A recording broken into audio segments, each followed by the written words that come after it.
The unexpected economic crisis in Germany.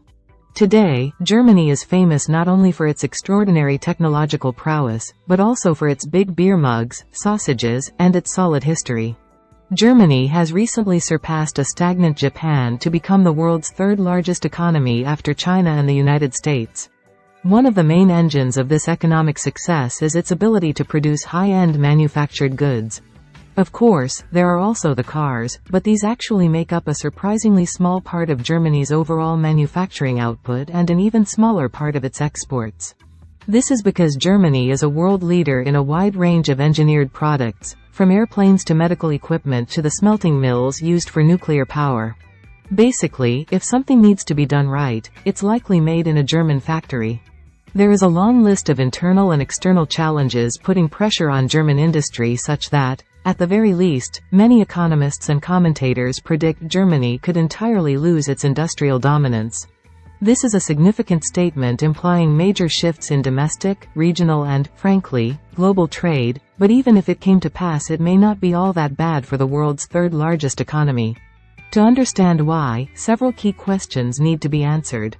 Why do economists predict the end of German industrial dominance?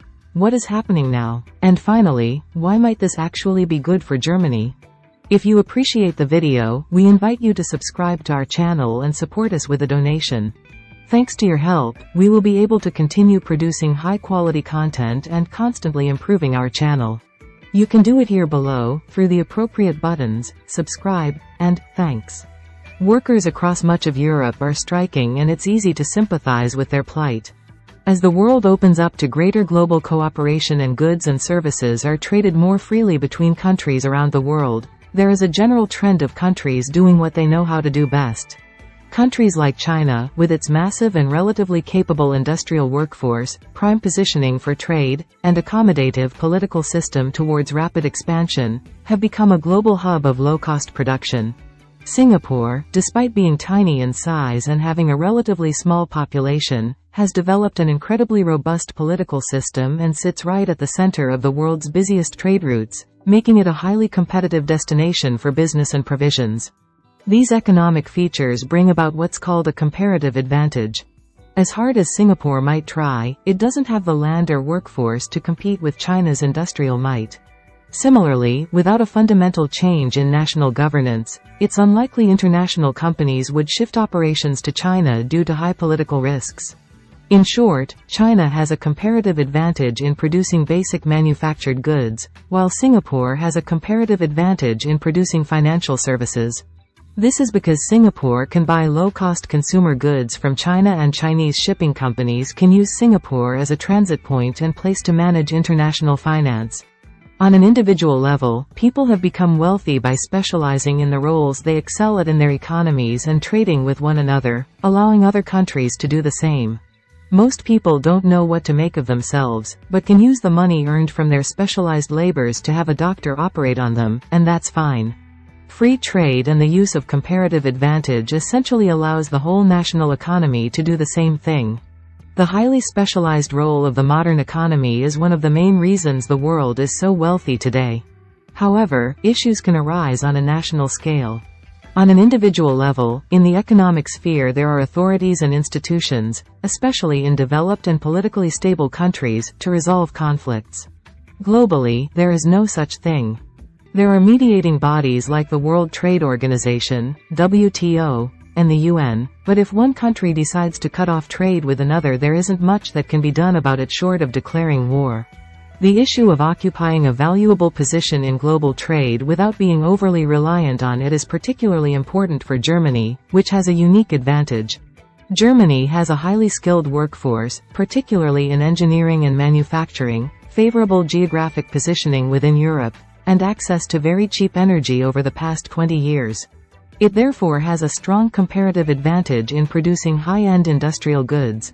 Typically, when looking to gain economic advantages in manufacturing, the first consideration is lowering labor costs. However, with Chinese wages rising, global producers are looking to countries like India for even cheaper alternatives.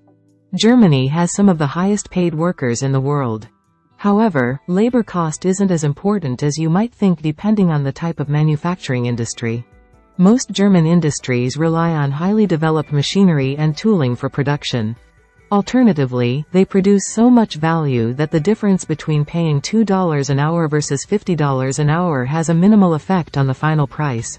German car factories utilize a lot of automated machinery, and a small crew of skilled workers can produce 100 times more cars per worker using just those machines than they could with basic hand tools. At that scale, it was more competitive to pay higher wages to the highly skilled German workers, as it was more advantageous to have the machines and experience operating them than to have workers who labored for the lowest possible wage. Compare this to the types of goods typically produced by countries like China, which tend to be assembled with more elementary tooling and a lot of manual labor. Sure, there are German cars that are hand-assembled, but those tend to be exorbitantly expensive, with the end consumer willing to pay a premium for a hand-built German car. And one of the biggest factors determining Germany's comparative advantage in manufacturing is its global reputation. An even clearer example is products made by companies like Siemens.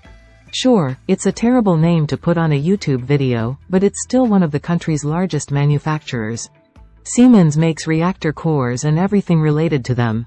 These machines cost hundreds of millions of dollars to produce and install, something that not only plays to Germany's storied engineering reputation, but that only Germany and a handful of other countries in the world are allowed to produce without causing geopolitical tensions.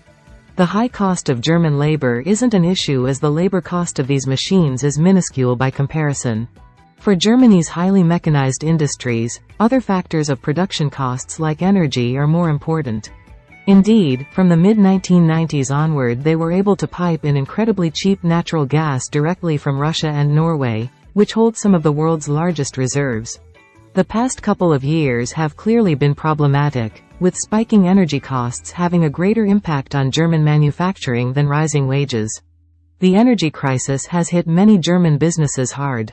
However, the decline of German manufacturing actually started much earlier, and this trend can be explained by closely examining what contributed to the country's comparative advantage. A talented and highly skilled workforce is aging out, and generous retirement benefits, which are a core feature of the country's economic system, are seeing people leave the workforce faster than they should. On an individual level, this is obviously great. People shouldn't sacrifice quality of life for economic indicators. But German businesses are feeling the pinch. Developed countries usually compensate for this by attracting skilled workers from countries with lower standards of living, but Germany is struggling with this too. Skilled workers aren't as attracted to Germany as countries like Australia, Canada, the UK, and especially the United States. This is because English is more widespread as a first or second language than German. However, there are other factors too. Germany's high manufacturing reputation is owed to its stringent training standards, which means even workers wanting to move into unskilled roles often have to navigate time-consuming bureaucratic training qualifications that can take years before they're allowed to work. Whatever the causes, the effects are the same. There is a desperate labor shortage in Germany, with over 750,000 unfilled positions across several key sectors. The comparative advantage in production quality meant it was only a matter of time before other countries caught up to Germany. Today, Chinese manufacturing is not nearly as far behind Germany as it once was. The cars, batteries, aircraft, and sophisticated machinery China produces are truly on par with what's made in Germany. Sure, China still produces a lot of shoddy products and so has a bad reputation for low-quality production, but it has shown it can truly compete in advanced manufacturing. More BMWs are produced in China today than in Germany. This indicator may represent a national embarrassment, but ironically highlights that behind this seeming bad news lurks one of Germany's biggest opportunities. Since consumers perceive German products as premium, high-quality alternatives, German companies are able to command a bigger premium for the goods they manufacture compared to companies from other countries. It doesn't matter whether this is true or not. People just see a German company and think its products are made in Germany. If the prediction of German industrial decline is correct, then all Germany needs to do is produce the goods it's worth paying a premium for, without the downsides of having to manufacture them in Germany and with the upside of an excellent reputation preceding them. For Germany, scaling back manufacturing is in many ways a natural progression compared to other industrialized countries, even those with major domestic automakers and manufacturers. In Germany, 50% more people are employed in industrial jobs than other countries. These jobs can be made more productive by equipping workers with more sophisticated tools and techniques, but there are limits. While a manual worker takes a month to produce one car, a small crew overseeing a large industrial press or robotic assembly arm can produce 1,000 cars a day. The high production volume also enables paying higher wages, which is why wages are higher in developed countries. Ultimately, rather than overseeing the production itself, these workers would be better suited to work in the service sector, building infrastructure, or training teams in other countries. The United States is currently the world's largest economy because it has companies doing most of their work abroad but repatriating the wealth generated back to the continent. Germany chose to do more manufacturing at home over the past 30 years, and pulling back from domestic production isn't so much a failure of its industry as the next logical step for developed economies. However, this doesn't mean there won't be major issues if the move away from domestic manufacturing continues. It would involve significant changes to major economies, and such changes would have ramifications. Workers across Germany are already protesting government energy subsidies and tax code changes that for now are mainly targeting agriculture and transportation but are signs of a shift in how business will be conducted in Germany. Historically, labor relations between workers and businesses have been very harmonious in Germany because German workers are well represented by strong unions and the economy itself is managed in a way that protects workers' rights. This works as long as German businesses need German workers, but if they're able to offshore much of their operations, the highly egalitarian economic system modern Germany was built on could be undermined. Even from the perspective of a purely cynical macroeconomist only interested in key economic indicators, the shift away from domestic industry remains fraught with risks. In theory, the labor force could transition to more productive, higher value-added service roles, making the country even wealthier. However, moving workers from roles where they directly assemble car engines to roles where they train foreign teams to assemble engines requires an entirely different skill set. There's no guarantee this transition directly improves employment prospects for Germans. Assembling engines may not be as prized as training a new team to assemble engines, but there's still work to do as long as there are engines to produce. Once that foreign team has trained Germans how to do the job, there's no more need for German workers. Additionally, a country's reputation is very much like that of a company's, an individual's or anything else's. If German companies don't uphold their standards during international operations, they will quickly shed legions of consumers who, in theory, are willing to pay a premium for German products. The manufacturing exodus has the potential to create an economy much better suited to Germany's current labor dynamics and global positioning. However, poorly managed, it could also lead to significant unrest, hampering economic potential. Germany sits at an inflection point when it comes to its prized manufacturing sector.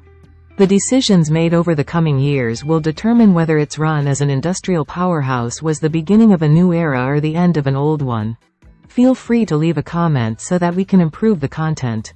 Your like would be the cherry on top, and click subscribe to stay informed about upcoming publications.